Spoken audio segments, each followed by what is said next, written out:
Feel free to come up and get snacks if you feel like it. I won't mind. Okay, so sedatives, hypnotics, alcohol. Okay. All right. So what am I talking about with sedatives and hypnotics? They're kind of the same thing. Technically, a sedative is a more broad category, and a hypnotic would be something more focused on using as for like sleep only, really. But they're technically pretty much work on the same mechanisms. So anyway, anxiety, sleep disorders, seizures, and causing sedation are all the therapeutic uses of these medications. There's basically 3 major properties, and I only listed 2 here. So that's kind of why did I say there's 3 if there's 2? I don't know. I guess there's 2 major properties. Maybe I took a sedative while I did this. Sedation and hypnotic, which, wow, sedatives and hypnotic. So basically, a sedation, calming effect, and that's why they're used for anxiety attacks as anxiolytic medications, and then inducing sleep as a hypnotic.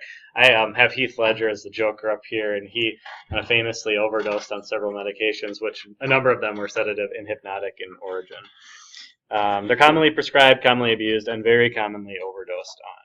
Fortunately, if you overdose on just a sedative hypnotic, you're probably going to be okay. It's hard to actually die from, well, I mean, you can drink yourself to death. We're talking alcohol. If you take that out of the equation, like if you take a bunch of benzodiazepines or something, probably not going to die. If you mix it with opioids and alcohol, that's when you die. That's like what happened with Heath Ledger.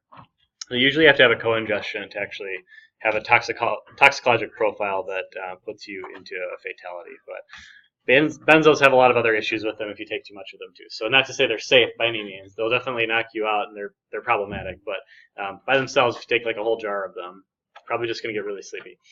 Okay, so we've talked about benzodiazepines in a number of different little sub-tangents. And now we're finally going to talk about them in detail. So these are all controlled substances. They're Schedule 4, which is actually kind of a further down tier in the DEA's recommendation as far as how likely they are to be abused. I mean, they're super abused, so I don't know why they don't have a higher tier, but it doesn't matter. They're still controlled substances. A variety of effects depending on the agent. I think of them kind of having like a sedation to anxiolytic spectrum. So some of them will be used pretty much purely for sedation, and they aren't really used for anything anxiety related because they're so sedating that if you gave them to somebody for anxiety, they would simply just pass out, right? It's not going to be helpful for them. And the other opposite end of that is that they can reduce anxiety, but they don't have quite as heavy as sedation properties. They're all going to have some aspect to these, so there's no such thing as a non-sedating benzodiazepine, but some of them are less sedating than others. Most of them work very quickly, which makes them a really good drug for things like stopping seizures. So benzodiazepines are our first-line choice with everything except for preeclamptic seizures in pregnant patients. Every other type of seizure, we're going to use benzodiazepines for like status epilepticus and any other type of acute seizure onset. They do cause physical dependence, so you do have to take more of them to get the same effects over time. So usually these are big no-nos as chronic medications. Somebody should never really have a good reason to take a benzodiazepine chronically. There are other medications we can prescribe for virtually every other thing. Does that mean people don't? No, you run into people, and sometimes talking to psychiatric providers I work with, a lot of times they'll say they can wean people down to really low doses of benzos, but getting them off of them completely is really, really hard to do for some reason, no matter how you taper them or how creative you get. However, in the short term, or using kind of on a seldom as needed basis, they're relatively safe, and the risk is pretty low. Obviously, everything that's in this category, like opioids and alcohol and anything that's going to cause some sort of physical dependence can lead to psychological addiction. So certainly these qualify for that too. Pharmacology, pretty straightforward. We talked about GABA a little bit already, but gamma-aminobutyric acid is a specific neurotransmitter that binds to some different sites in the central nervous system.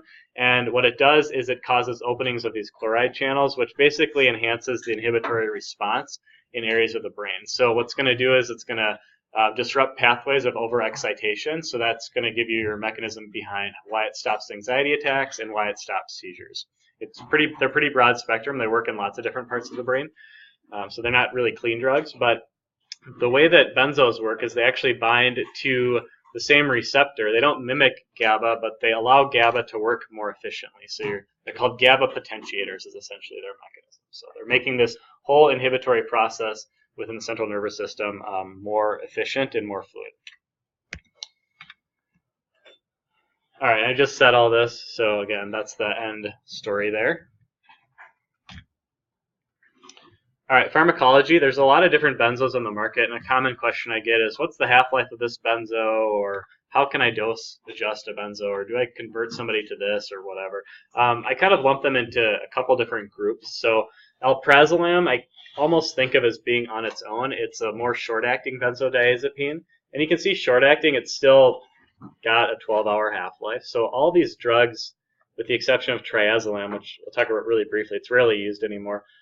But they're all relatively long-acting. But you can see like lorazepam, oxazepam, alprazolam all kind of have a shorter half-life. Clonazepam is kind of weird because it has a half-life that's sort of in the same ballpark as these other drugs, but it can go really high. Usually an older patient is going to metabolize it slightly differently. For a younger, healthier patient, probably on the lower end of this, so maybe 18, 20 hours. Some people consider it a long-acting. I don't think it's in the same category as like diazepam or chlordiazepoxide. So chlordiazepoxide is Librium and diazepam is Valium. Those are two that I think of as lumped together as two really long-acting benzodiazepines. And the reason why is they're going to have the same, pretty much the same profile of active metabolites in virtually every patient that takes them. They are metabolized slightly differently. You can see different enzyme pathways, but the point is they have lots of active metabolites, and it takes a while for the liver to churn through all those different active metabolites as they keep circulating around the body. So what that does is it naturally extends the half-life. You can see diazepam's half-life on 50 hours at the low end, so it does stick around for a really long time. So if you want something long-acting that's going to prevent withdrawal, sometimes what we'll do is we'll convert people. Let's say somebody comes in and they've been buying Xanax off the street, which is alprazolam, and they've been taking 20 milligrams a day, or who knows how much. They've been taking a lot. What you can do is you can convert them dose to dose to diazepam and kind of wean them down off of that, and then you can get them on a less frequent dose, like a once daily diazepam dose. So that's a strategy we do. The reason is because if you miss a dose of diazepam, or I don't know, you want to titrate it down or taper it down more quickly, you still have a lot of drugs circulating in the body, and it takes a while because it kind of tapers itself as it decreases in the body. We use that strategy a lot. All right, side effects, short-term low doses, euphoria, sedation, shallow breathing. These are often associated with respiratory depression, but don't get it confused with opioid level respiratory depression. They aren't going to cause that much respiratory depression on their own. A little bit, yeah, shallow breathing, decreased respiration rate, sure, but you aren't going to see like the complete shutting down of the respiratory system like you would in an opioid overdose. Now again, combining the two, you do get a synergistic effect, and that can potentiate that respiratory depression of the opioid if you take benzos with it. So certainly there's some risk there. Coordination issues, short-term high doses, paranoia, aggression, agitation, irritability, poor memory, cognition. So again, going back to our discussion on delirium, sort of non-intuitive, but you don't give benzodiazepines for delirium, right? It can cause an opposite effect of what you'd expect. So you want to calm somebody down. This isn't the drug to give them. Long-term use, rebound anxiety, less efficacy, tolerance can lead to physical dependence, and withdrawal risk too. We'll talk about withdrawal in a little bit, but the big thing with these is if you're on them chronically, and the reason why we're so careful about stopping them is because they can cause seizures. If you stop them suddenly and the person's system goes out of it, it shuts down all those inhibitory pathways you've been helping out for so long, and all of a sudden you get a rebound excitatory stimulation, and you can induce a seizure in a patient with that. So big deal with that one. That's why these can be pretty dangerous if you stop them suddenly, whereas some other drugs we'll talk about, not necessarily quite as much. Overdose, heavy sedation, respiratory depression, again, mild. Metabolic concerns. LOT is an acronym you can remember. It's lorazepam, oxazepam, and temazepam. So if you look back to our chart, here are those drugs. See, they're mostly intermediate release, or intermediate elimination or duration. Those don't have any active metabolites and have minimal drug interactions, and they're not renally dose adjusted. So if you're looking for something that's going to clear in a more standard fashion from the average patient, those are the three to think about. Now, of course, if you want a long-acting medication like diazepam, you don't have that option here, so you don't really have a long-acting option in this category. But for certain patients, it's good to remember. Oxazepam and temazepam in general aren't used a whole lot. They're, I don't know, here or there. Lorazepam is a very commonly used benzo. It's kind of got a versatile use. It's sedating, it's anxiety reducing, it's middle of the road as far as its duration, so it's a pretty popular choice. Okay, so here's all the drugs, or the most common ones. These are really the only ones I care about you knowing from an exam perspective. You'll see other things prescribed. Like I do see temazepam prescribed for sleep occasionally. Are there better choices? I don't know, maybe. If it works for somebody and they're really having adverse effects, I suppose you could continue it. But these are the most common ones. So you probably recognize all the brand names of these. They're pretty common street terms, if you want to use that, or whatever you want to call them. But they're pretty common in popular culture. Xanax, or Klonopin, Ativan, and Valium. So again, big take-home points. All these drugs are basically the same thing. They're all going to do the same thing as far as their effects, their duration of action. There's slight differences. So Xanax is one of the most popular choices for anxiety because it's really short-acting and it's not very sedating. So it can stop that anxiety attack without causing a ton of sedation. Again, it's still going to be somewhat sedating, but relatively speaking to the rest of these, you're going to have less sedative properties. And then it's out of the system fairly quickly too, so you don't have long-lasting sedation effects. Klonopin is also a little bit of a less sedating one, and I think of it more like a medium duration, kind of in the same category as lorazepam, even though it can have that longer half-life. So for anxiety attacks only, these two are probably going to be the preferred ones you're going to look at. Lorazepam could be used for an anxiety attack or acute anxiety episode, but it's a little bit more sedating than the other two, and so it might not be as tolerable for somebody to take, like if they get one during the day. And certainly, common sense applies to this stuff, right? You don't take one and go drive a car, regardless of which one it is, right? It's kind of, I think of it like getting drunk instantly. Is what most people are going to experience, unless they've taken one and if they're not benzodiazepine naive.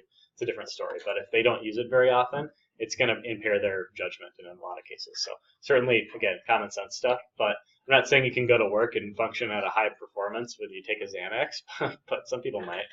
But you're going to probably be more with it with a Xanax than with a lorazepam. All right, diazepam, again, very sedating, very long acting. We talked about this for muscle spasms. It's used commonly for that. So if you ever go into if you work for a spine surgery group, you're probably going to prescribe a lot of Valium post-op. It's really common.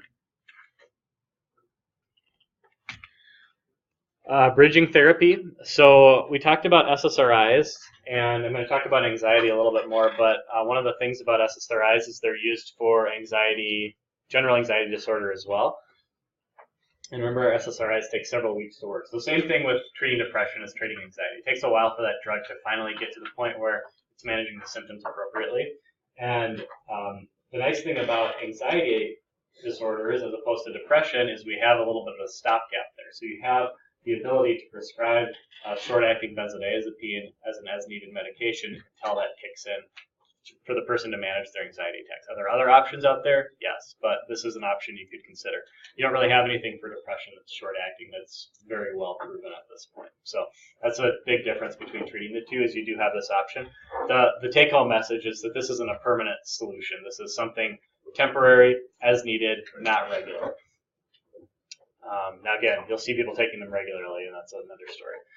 All right, I should have said alprazolam or clonazepam, but you could use lorazepam. Really, any of these three would be okay for this, but I think most people that I see taking it would be either a Klonopin or Xanax as the two common ones. Again, talked about cognitive impairment and those types of things as well. Sleep aids, some people might use them because they get really anxious in the evening. Maybe they have something big coming up the next day and they're prone to anxiety and they just can't get to sleep or whatever it might be. It could be a nice benefit because it'll reduce their anxiety and it'll help them get to sleep. So using it for that reason. Like if they're saying, well, I'm really nervous about something during the day, but I don't want to take it because I don't want to be impaired, well, maybe try getting a good night's sleep the day before using the drug that way. It could be a strategy to recommend for the patient. All right, I talked about temazepam and how you don't really need to know it. Again, not really renally cleared. It's a longer acting sleep aid compared to some other sleep aids out there. Triazolam is halcyon, which is, I just put this on here as like kind of a fun fact. Again, sometimes people take this, but it's really rare. This one was associated actually kind of notoriously with a suicide murder type situation in a couple different case reports where I think a wife actually blamed her husband's murder. She killed her husband and she blamed it on triazolam and being on it, and that she didn't remember. She had amnesia from the drug. So it got a lot, and I think there was at least one or two suicides associated with triazolam use as well. where the person had taken it before and had actually committed suicide while on the medication. So whether it's actually associated with the drug or not, I'm not entirely sure. But these drugs do cause memory impairment, and they can cause people to do odd things while under the influence of them, especially the more you get into the sleep-inducing properties, the more you start to see that. We'll talk about Ambien and those types of drugs here in a second, which are kind of similar. So just hold that thought. But again, I just want to talk about triazolam it's got a heavy amnesia component to it. Mostly used, again, secondary to newer drugs. We don't really use the benzos quite as much for sleep aids anymore with some of the other options we have on the market. But really, again, any benzo could be technically considered a sleep aid. Okay, let's talk about the benzodiazepine-like hypnotics. So these aren't technically benzodiazepines structurally. They don't look the same. However, their mechanism's pretty similar. They're just more selective for certain receptors that have to do with regulating sleep processes versus other areas of the brain. And there's 3 major drugs on the market. Sonata or zolpiclone, zolpidem or Ambien, and S-zolpiclone, which is Lunesta. So they're all called Z drugs because they all kind of start with Z except for this one, but you get the point. Sonata was the first one on the market, and it's shortest acting, probably the least popular choice. Ambien, I'm sure everyone's heard of Ambien in here. Really popular drug, maybe for better or for worse. Ambien gets a lot of flack for a lot of different reasons, and I'll have some jokes here in a second about Ambien. Ambien came out as a regular release product, and then also as a controlled release product as well. Lunesta is the newest of the agents, and it's the longest acting. So the theory is that if you're waking up after 5 hours on Ambien or even an Ambien controlled release product or extended release product, then you could try Lunesta and maybe it'll last a little bit longer. Lunesta is brand only, I believe, still, unless it just went generic. I'm not sure, but I'm pretty sure it's still brand, and it's the more expensive one. All right, side effects, obviously sedation. And then sleep activities. So people do things while they're asleep on Ambien. It's actually pretty common. Harmless things such as walking around their house or sleepwalking or turning on lights or something like that. More concerning things like driving cars or cooking meals with gas stoves. That gets me a little concerned if somebody's not conscious while they're doing that, right? Okay, this is just to show you a little bit of the profile between Ambien and Ambien CR. So whenever you get that patient that says, oh, I need my Ambien CR, it's like, do you really? So here's your Ambien 10 milligrams. Regular release. You see it's a little bit of a choppy onset profile. The Ambien CR does last a little bit longer. There is a little bit more area under the curve there. Does this make a big difference in the average patient? Clinical trials would say not really, but some patients swear on it. So anyway, I just want to show you that if you're prescribing the two differently, and Ambien CR is generic now, so it's not like it's super expensive anymore, but it used to be. And then we got in these big fights with formulary decisions and things like that. But the point is that there's not a huge difference. So don't think you're like making a huge amount of impact if you're prescribing one versus the other. That's all I have to say about that. All right, this is my joke. I found these on the internet a while ago. Ambien Walrus. Come with me on an adventure you'll never remember. All right. Well, Ambien Walrus, I guess I can't eat all the cookies in the 3-pound family pack. Myth busted. Let's go for a drive. Call your ex-girlfriends. Not right now, Ambien. I'm trying to lose my car keys. So again, stuff people do on Ambien. Yeah, I mean, I've heard all kinds of things from people wake up with like a half-eaten plate of Oreos next to their bed. People cooked eggs in the middle of the night. People misplaced things or called people, texted people. I've heard it all. So yeah, definitely happens.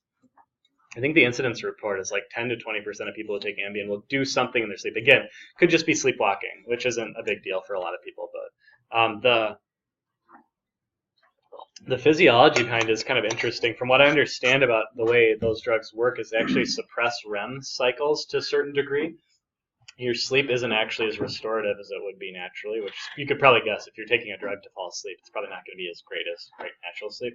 But there is some theory out there that you're suppressing REM cycle too much, and that's what's causing some of these issues with it. And ultimately, at the end of the day, while it's helping people get some sleep, yes, it's got some problems with it that could be long-term that we don't fully realize. So other drugs, antidepressants that can be used for sleep. So I just want to revisit some things since we're talking about sleep aids and just to come full circle on some of the other drugs we've already talked about. Trazodone, mirtazapine, and tricyclic antidepressants are all really common. I don't have Seroquel on here, quetiapine, but you could add that on there as a really common choice for sleep aids. The one thing about using all these drugs just for sleep aids is you're usually using really low doses compared to what you'd use for their therapeutic indication. So For trazodone, as an example, as an antidepressant, if you want to use it, you're using like 300 milligrams a day. For a sleep aid, it's usually like 50 to 100, so it's quite a bit lower. So like a sub-antidepressant dose, but that's still usually anticholinergic enough and sedating enough where that's going to get the person to sleep. And same thing with all these drugs. Diphenhydramine is anticholinergic. It's going to put people to sleep. People are going to feel sleepy on it. And these medications all work differently. They mostly are because they're anticholinergic. Mirtazopine's a little bit different. They don't work on the GABA-type mechanism, though. They're sort of working in a different roundabout way to put people to sleep, be either histamine receptors or other things, or cholinergic receptors in the central nervous system. So it's a different physiologic pathway they're working on. Melatonin. Melatonin is probably the most common over-the-counter thing that people take for sleep. There's varying evidence on whether it works or not. Some people will swear by it. Other people say it does nothing. I don't know. I don't really personally have an opinion on it. I think the evidence is sort of mixed, like with most supplements. However, there is a product on the market called Rameltian, which is a brand name product that is an agonist on specific melatonin receptors. So this is really the only opportunity to get this drug in here because it's kind of an oddball. But it's supposed to have a longer duration and be more potent than just taking over-the-counter melatonin. Again, I don't know if it actually works all that well. I think it's an option for people if they're trying to use a sleep medication. And oftentimes you get people who are trying to fall asleep and you don't want to use a benzodiazepine on them because maybe they have a bad history with them or you're just not comfortable with it. So you try some of these other things. And there's a lot of options you can try combining on people and see if it works. And certainly over-the-counter melatonin, probably not going to hurt the person, so give it a shot. I'm not trying to rag on that option. As far as evidence bodies go, it's not the greatest, but certainly worth a try because it's really pretty harmless in most people. New agent, there's a newer drug on the market called suvoxarent or Belsomra. Belsomra is an orexin receptor antagonist. It's got a new mechanism of action, which is supposed to be working with a neuropeptide signaling system that promotes wakefulness. So if you antagonize this system, meaning blocking it, right, you're shutting down that wakefulness process. So it's supposed to like keep you from waking up, is the theory behind it. But interestingly enough, you aren't supposed to use this in combination with like an AMBIEN type drug for some reason. I don't know. They see too much. It's weird because in the clinical trials, they almost see that the side effects are really similar to the Z drugs. So if it's that much different, why is it showing all those same side effects? I'm not sure. Because people still do sleep activities and stuff on these. Maybe not to quite the highest extent. But it's a new option. I do think it's a controlled substance as well. It's like a C4 or a C5. So again, not like a groundbreaking new thing, but it is a new option for sleep management. All right, moving on, benzodiazepines for seizures. Again, first line for stopping seizure activity, not for maintenance seizure therapy. So we don't use these every day. I talked about clobazam very briefly when I talked about anti-epileptic drugs, which isn't on this slide, but that's like a longer acting benzo that's sort of like a 5th or 6th line anti-epileptic drug. And for most patients, you aren't going to be giving them benzodiazepines regularly unless their seizures are just way off the board, uncontrolled, and that's a different story. Couple interesting things about seizure medications and benzodiazepines. So if you work in acute medicine, this is worth knowing. If you don't ever go into acute medicine, you're probably never going to use this. So anyway, you should probably know it for the exam, though.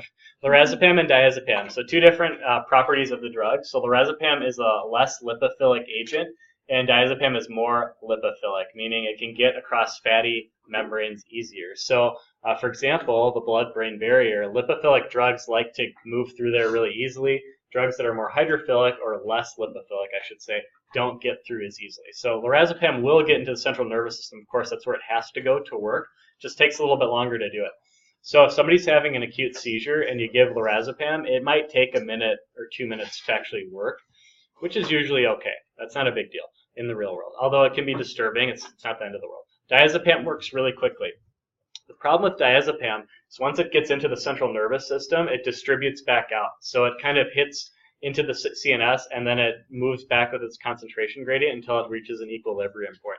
Whereas lorazepam kind of works its way into the central nervous system and sticks around for longer periods of time. So generally speaking, we almost always use lorazepam as our first line anti-epileptic drug because even though it's got that little bit of a delayed onset compared to diazepam, it's going to stick around a little bit longer, which buys you some time to get like a drug like Keppra or valproic acid started, so you can have something that's going to actually last a lot longer and be a lot safer long term on the patient. So like when we get an acute status epilepticus at Abbott, we'll do lorazepam, and then we'll usually start them on Keppra, assuming there's not another drug we'd prefer over that. But that's the pretty common protocol.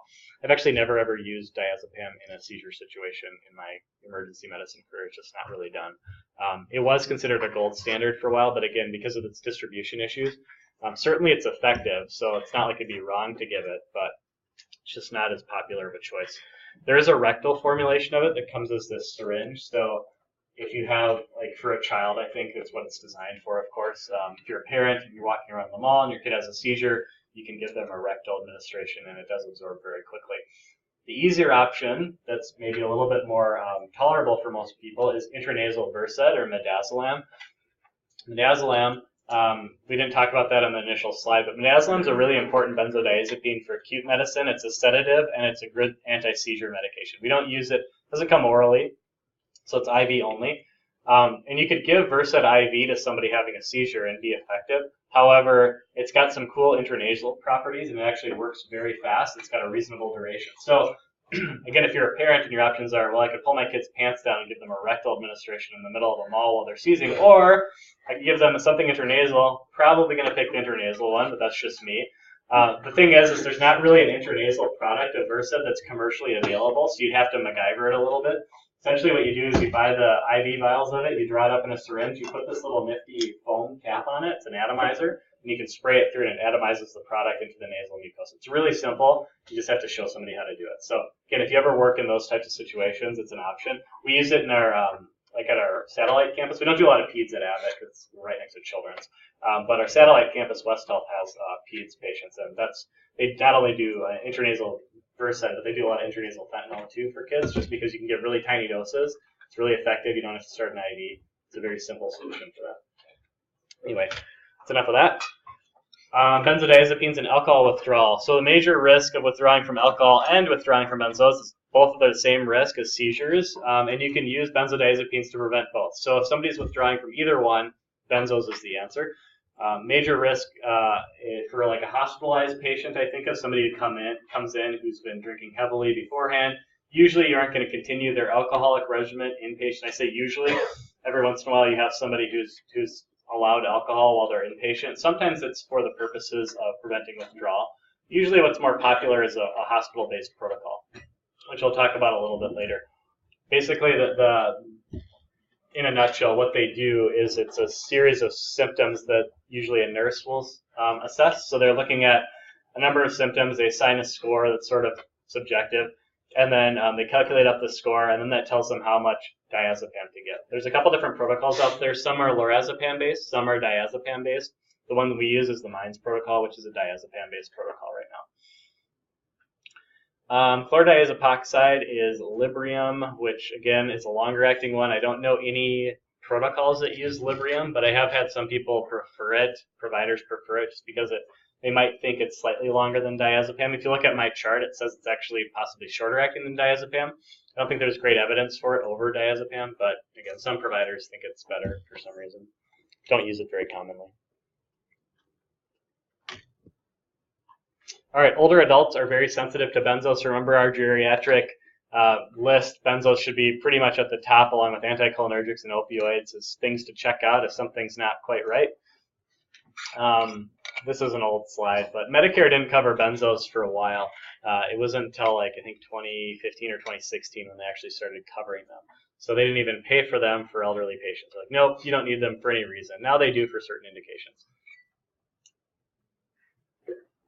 The dose is a bigger concern than the specific pharmacokinetics of the drug. So if you have an older patient, try and keep the dose minimized. Overuse is always an issue, just like it would be with any age group. And then again, we've talked about delirium and dementia already, so I'm not going to beat that dead horse, but that's on there. Benzodiazepine withdrawal. So what happens to people other than seizures? That's, of course, the most serious risk, but tachycardia, severe headaches, rebound anxiety symptoms like panic attacks, possibly movement things like tremors, perception changes, and then, like pins and needles, tingling type feelings as well. Those are common, but of course seizures is our big one that we're really concerned about. Can you reverse a benzodiazepine? Yes, but be careful. There's a drug called flumazenol. Brand name is Romazicon. It's a competitive benzodiazepine receptor antagonist. Think about this as the Narcan to opioids is Romazicon is to benzodiazepines. It's the same concept. It's basically just a peer receptor antagonist. And your risk by giving it is to precipitate a withdrawal seizure. So be careful. If somebody, so here's my little cliff notes, when to use. Somebody's enhanced recovery from a short-term procedural sedation. Somebody's benzodiazepine naive, came in for a short procedure, gave them a little bit of Versed or midazolam prior to the procedure. They need a little bit of reversal afterwards. This is a good option. The person's very likely not going to have any seizure issue. Small doses causing excessive sedation. So you gave somebody a little bit too much benzodiazepine when they're in your emergency department and you want to reverse it. It was their first time ever getting it or something. I don't know. Do it. Just don't do that if somebody had a seizure. If you treated them and you overdid it during a seizure, count your losses or cut your losses at that point. If you reverse it, you're going to put them back into their seizure potentially. So don't ever do that. Chronic benzodiazepine users would be questionable. So if somebody's chronically a user and they come in and they did more than they normally, or they took more than they normally took, that would be a reason not to use it because that person's at much higher risk than the short-term users. So really, a one-time use, small doses, short periods of time. Those are the times to use it. You could always consider using it if you want to get a little risky. You can give tiny doses of it. I've done this before in like an elderly patient who was a chronic user where we did really little doses because she was just really zonked out of it, and she actually worked okay, but I don't know. It was really not the most common thing you'll ever see. So I don't know. It's more of an emergency medication that just doesn't get used a whole lot because people are really scared of precipitating withdrawal effects, which is rightly so. Okay, if you want to stop somebody's benzos or taper them, how do you do it? There's a couple proven ways to do this. There's called the same agent switch, which is like you just take how much Xanax are you taking a day, count it all up, and then figure out a taper schedule on it. Keep them on their same intervals and just taper them off of it over a period of time. For large amounts, you can, and this would be a hospital-only procedure, so you wouldn't want to do this outpatient because just the risk with seizures is too high.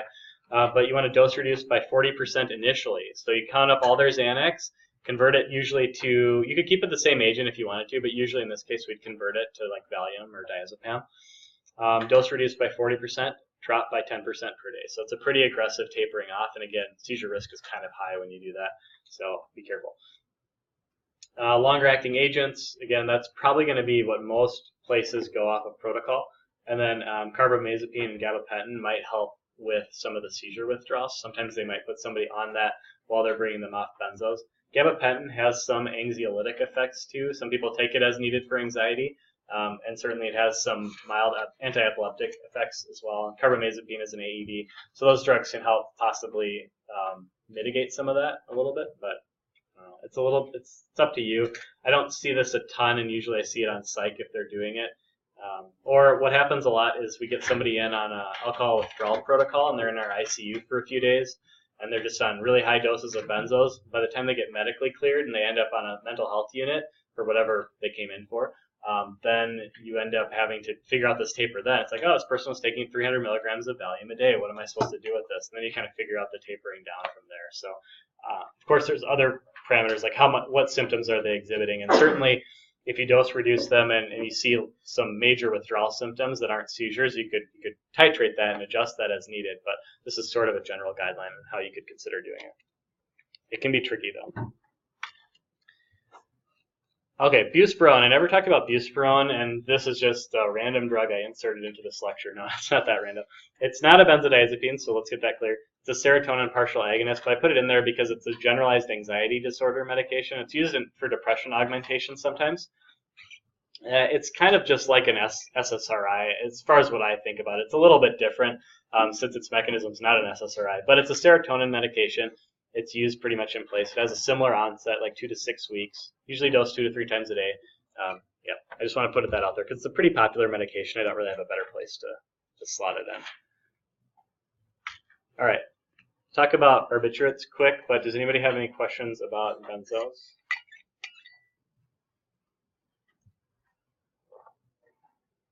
For acute anxiety, I kind of glossed over that. As far as prescribing and dosing it, I would just recommend, I wouldn't test you on this, but start low, start seldom, start with a small dose, and then you can always increase it. The lower the dose, the less frequent you're advising the person to use it, the better. and then kind of follow up with them pretty aggressively and see how much they're using, how much they need, and how effective it's being for them. Yeah. So if someone did, or if you wanted to try like AMBIEN, how many would you give them? That's a good question. Some insurances limit it to a certain amount per 30-day supply, so you might be restricted by that. A lot of times I find people get 30-day supplies of it, and they come in and it's written for PRN, and they're like, oh yeah, I just take it every night. So it's tough because some people will just start taking it and they just take it every night religiously, and other people won't. I would start with an as-needed script and then maybe give them 10 for a 30-day supply, and then follow up with them after that. I think that's a reasonable amount to try, but yeah, I probably wouldn't just prescribe it every day right off the bat. See if they could get by as needed first. See how much they end up using. You can always increase the dose too if you start on a low dose and try that. Maybe they can get a better night's sleep with that. Yeah. For melatonin, on the bottle it says take like 15 or 20 minutes before bedtime. The genie says you have to take it like 4 hours before because it has to get metabolized. Do you know what the actual...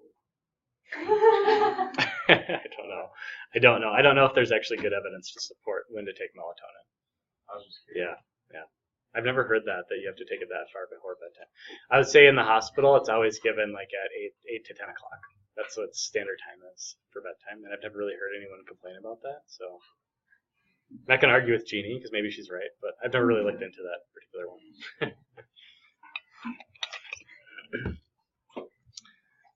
All right. Let's talk about barbiturates really quick. Not much to say about these. They aren't really commonly used drugs anymore. They work very similarly to benzodiazepines. So here's our chloride channel again. So you've got sites for benzodiazepines. It's like the body was just designed for drugs, right? Look at all these squares that say, oh, you put your benzo here, you put your barbiturate here, yada, yada, yada. So anyway, site for barbiturates, it's a similar process. It's going to bind to the same type of receptor. It's going to cause the same potentiation. I think of these as just slightly more aggressive versions of benzodiazepines. They're going to cause more sedation. They're going to cause more hypnotic and anticonvulsive properties.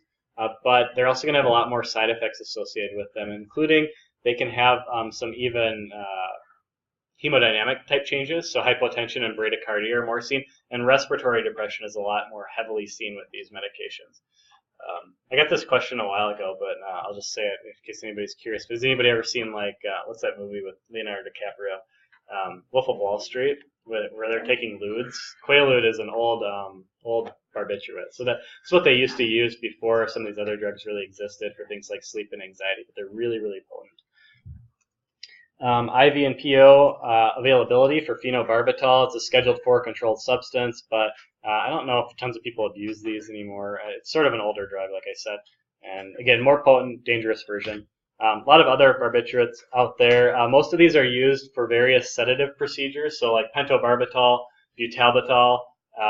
There's a lot of other barbitals out there that I'm not going to get into. Like sodium thiopental is a barbiturate that's part of the lethal injection 3-drug cocktail. So again, lots of uses out there, but very odd areas of medicine, which is why I don't. And of course, I think of like animal tranquilizers. I think of barbiturates. What was I going to say? Oh, we actually had a person. This is a serious story. We had a person on pentobarbital in our ICU because they had a really weird seizure case where that was the only thing that was stopping it. So it's an animal euthanasia item. I don't know. Did anybody take anatomy with Shaw at Bethel? Any chance? Did you guys do the rat experiment where you euthanized a rat and looked at its heartbeat while it died in front of you? No one did that. Maybe they don't do that anymore. Like I haven't been out of school that long. But we use pentobarbital for that. So anyway, moving on.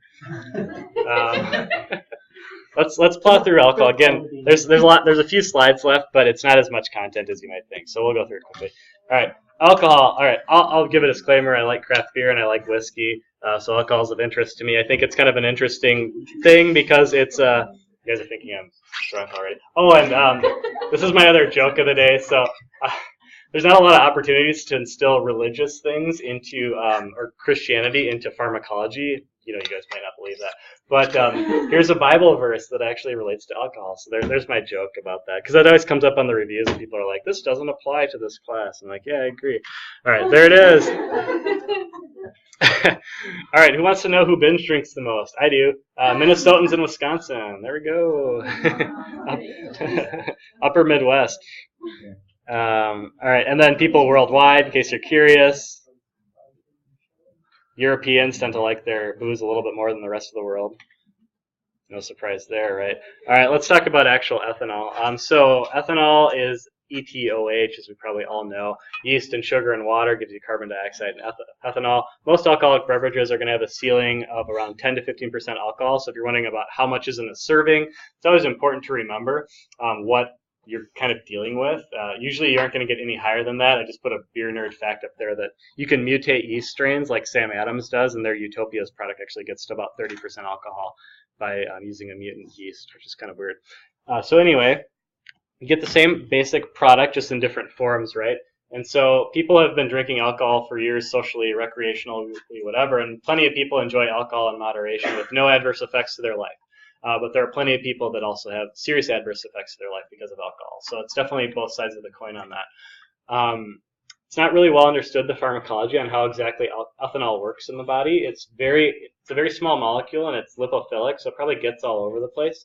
It probably agonizes GABA receptors, just like our other drugs do. We know that benzodiazepines and alcohol have really similar effects when they're taken, so the likelihood of them having similar pharmacology is pretty high. Now, what else it does, too, it does some more stuff than that. It's just a more broad CNS depressant is kind of how I think about it. Also seems to have some NMDA receptor antagonism effects. Remember, our NMDA receptors help communicate central nervous system impulses to the periphery. And so if you're shutting that system down, you can get some dissociation going on, and that's what ketamine, the drug, does. That can also happen with alcohol as well. So it's kind of like a benzo as far as some of the surface level effects, but it's got a lot more going on than that. Very rapidly absorbed max blood levels in about 30 to 90 minutes post-consumption. And also people will see an increase in dopamine levels. Talk about drugs of abuse, but that's one of the most common things associated with any drug of abuse, is to see a pretty decent spike in dopamine. Now, this drug doesn't cause dopamine spikes like, a drug that would work directly on some kind of a receptor that would work dopamine. It's a roundabout mechanism.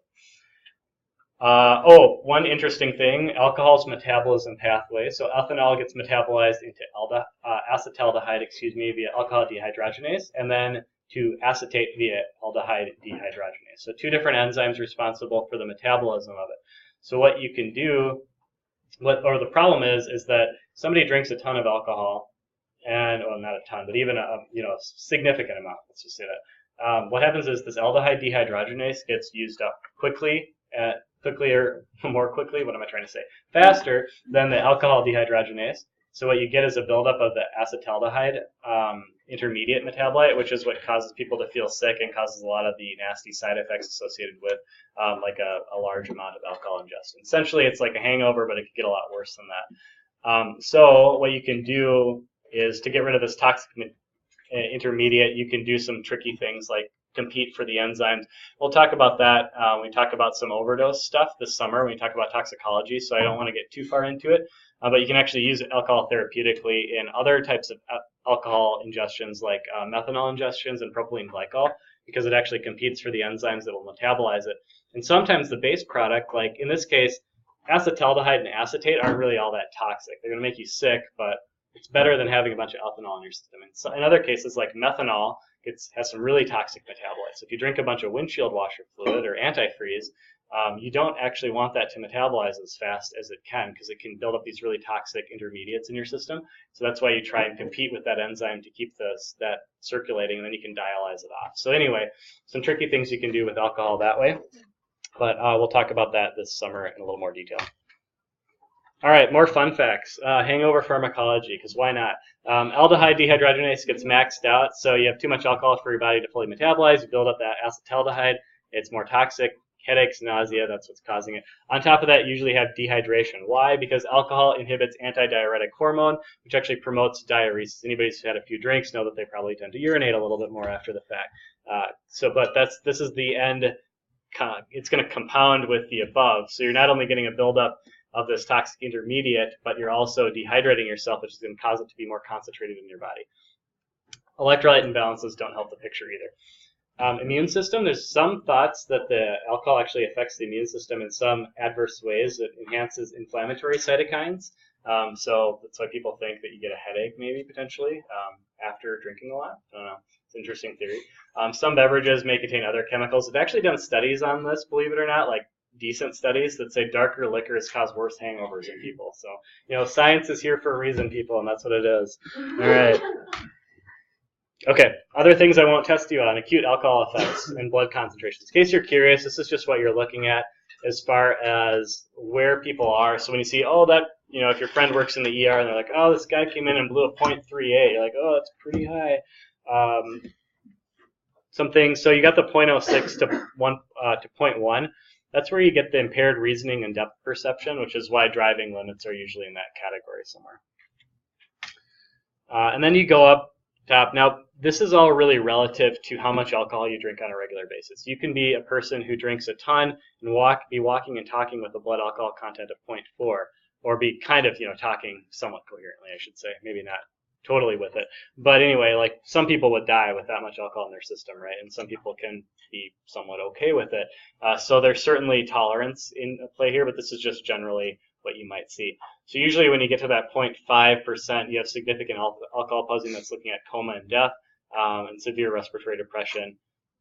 Happens is usually end up choking or vomiting, aspirating, and then you can end up with either suffocation or some kind of a permanent lung injury, possibly pneumonia and things like that.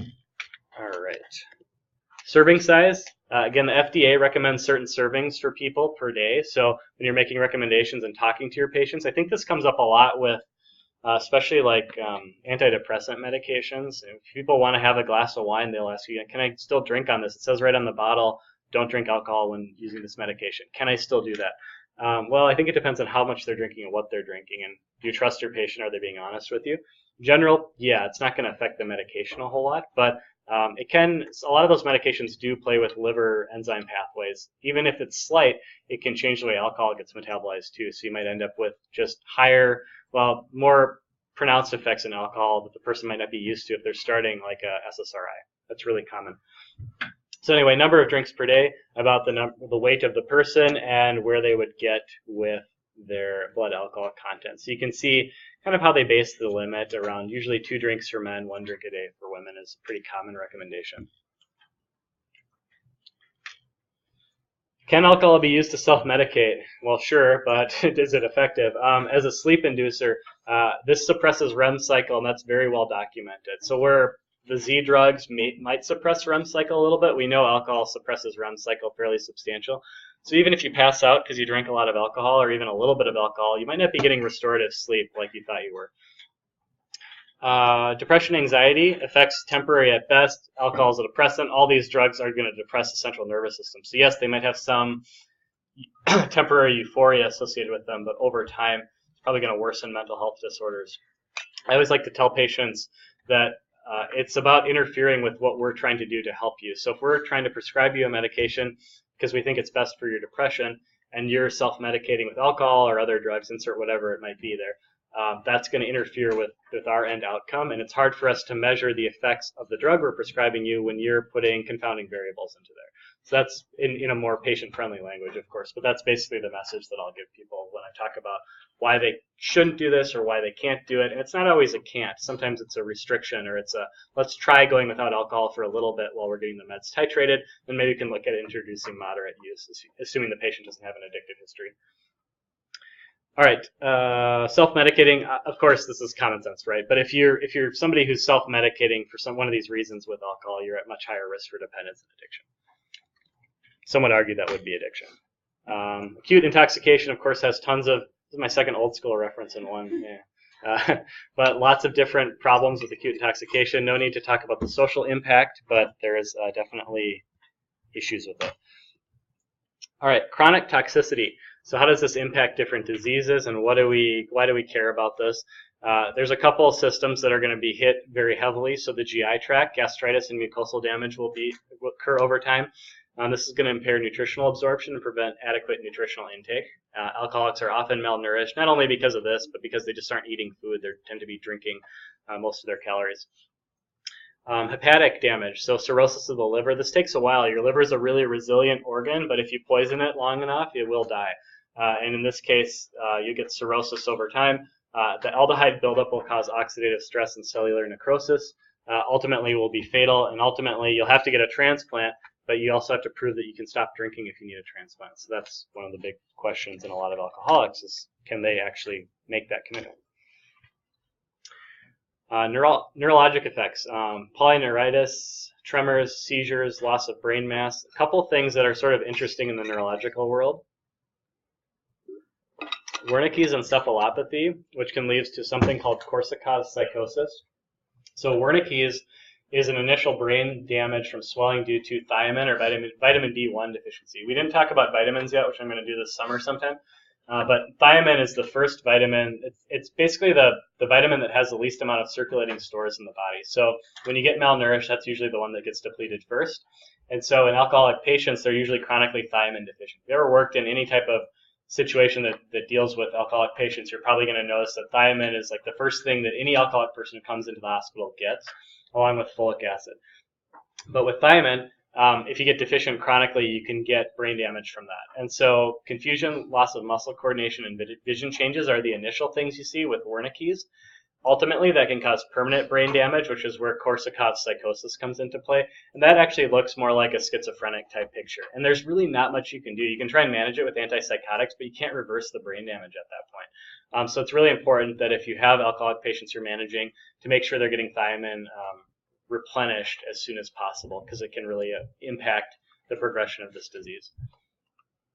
Cardiovascular issues, hypertension, cardiomyopathy, CHF. Very common source of CHF patients is chronic alcohol use, combined usually with some other things as well, but it's certainly a contributing factor in a lot of patients. Reproductive issues, impotence, infertility, and teratogenicity can all be affected significantly. If couples are trying to get pregnant and they're both drinking a lot, it can actually affect male and female fertility fairly significantly. Fetal alcohol syndrome. Most U.S. guidelines would say not to drink at all during pregnancy at any point. Some European guidelines are a little more relaxed. Depends on who you talk to and how comfortable they are. I worked with an ER doc who was complaining that she didn't agree that you couldn't have any drinks. She wanted to have her glass of wine a night while she was pregnant, but it gave her too much heartburn. So she's like, I want to enjoy my wine because I want to go against the recommendations because they aren't legitimate. And it's like, oh, you're a little too off the radar on this one. But for most people, it's probably best to just say avoid it at all costs. And some people have dependence issues, and they might, who knows, you might have to cut a deal with them. But overall, it's probably not recommended at all. Most studies will show you that there's no safe amount of alcohol to drink during pregnancy. All right, chronic alcoholism. Physiologic components, cravings, loss of self-control, tolerance contributes to that. Physical dependence, we talked about that a little bit. Acute treatment for this is going to be benzodiazepines, and usually haloperidol as the option for the psychotic components of it, so like the hallucinations and things like that. Long-term treatment, naltrexone. So we talked about naltrexone with opioids. For some reason, actually, there's some okay evidence that you can use this for alcoholic patients as well. I think it blocks different reward systems in the brain. And while it specifically works on opioids, it seems to work for alcohol as well. Disulfiram or antabuse is a product that inhibits aldehyde dehydrogenase. So if you go back to that enzyme slide and then the metabolism slide, you can see what that'll do is it'll actually make it so you kind of get really sick off of this drug very quickly. So if you're taking disulfiram regularly and you drink, you're going to feel really ill a lot faster than you would normally. Basically like an instant hangover type of a situation. Where we talked about flagyl back in the day, and that has a similar side effect. It's the same process, same underlying pharmacology behind it. And in this case, you just have a different drug. The problem is disulfiram requires somebody to take it like 3 times a day every day to be effective orally. Naltrexone you can give long-acting IM shots, so it's a little bit more successful of a therapy that way. All right, withdrawal. Once you stop drinking, you have usually some minor symptoms you're going to see. Nothing too crazy or nothing really unexpected. After that, and this is going to be a chronic person, right, drinking a fair amount, not your average person who might drink 1 or 2 drinks a day, right? That's not going to have any effect. This is somebody who's been drinking heavily regularly. That's what you're going to see. Alcoholic hallucinosis, most commonly visual, but also auditory and tactile, usually resolves within 48 hours. Withdrawal seizures, generalized tonic-clonic seizures, may occur as early as 2 hours after cessation. So you can really see that any point, but usually you're going to see that after a little bit of time. And then delirium tremens, which is a whole bunch of different side effects kind of all crammed into one, usually peaks at 5 days. After 7 days, you're kind of out of the woods, but it's just a matter of managing the patient through that time period. And that's where those protocols come from. So that's where I'm going to go next. So this is an example of a protocol. This is old, but it's still the same concept. And I'm not going to test you on any of this, so this is just for your information. The nice thing about working in inpatient medicine is you have order sets. So you just type in alcohol withdrawal, and it tells you all the orders, and it shows you everything you need to order, and you just click the buttons and sign them. It's really nice. This is basically what the nurses would see, though, on their end, because they're going to be doing the assessing, right? So anxiety, how much anxiety is the person having? That gives you some things to think about here, but then you'd score them based on this. Diaphoresis, how sweaty is the patient? Are they having tremors?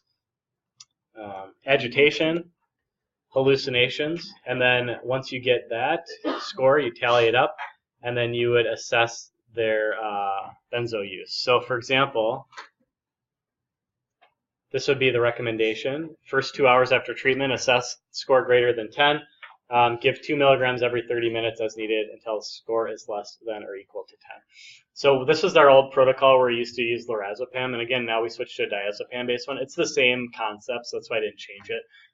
You basically, if the person has a lot of scores really high on that, the CWA or the MINDS, whatever you're using, you're going to start with really aggressive treatment, and you're going to work your way down after that. So after your score decreases, you can start to give a little bit of a different amount. So it usually ends up pretty high to start with, and hopefully you can taper it off. But some of these people end up on really high doses, just churning through tons of benzodiazepine because they just drink a lot outpatient, and they're having really bad withdrawal. Okay. Do you have any questions about alcohol? From alcohol perspective, as far as exam stuff, I just want you to know, like, lorazepam and diazepam are usually used for the withdrawal protocols, inpatient-wise. You can use naltrexone and disulfiram as chronic medications outpatient for as an abuse deterrent. That's about it, I think. Know a little bit about that it's kind of like a benzodiazepine as far as how it works, and then some of the withdrawal side effects, obviously seizures being the biggest one. All right, let's just take a quick 5-minute break and come back and we'll do the next lecture.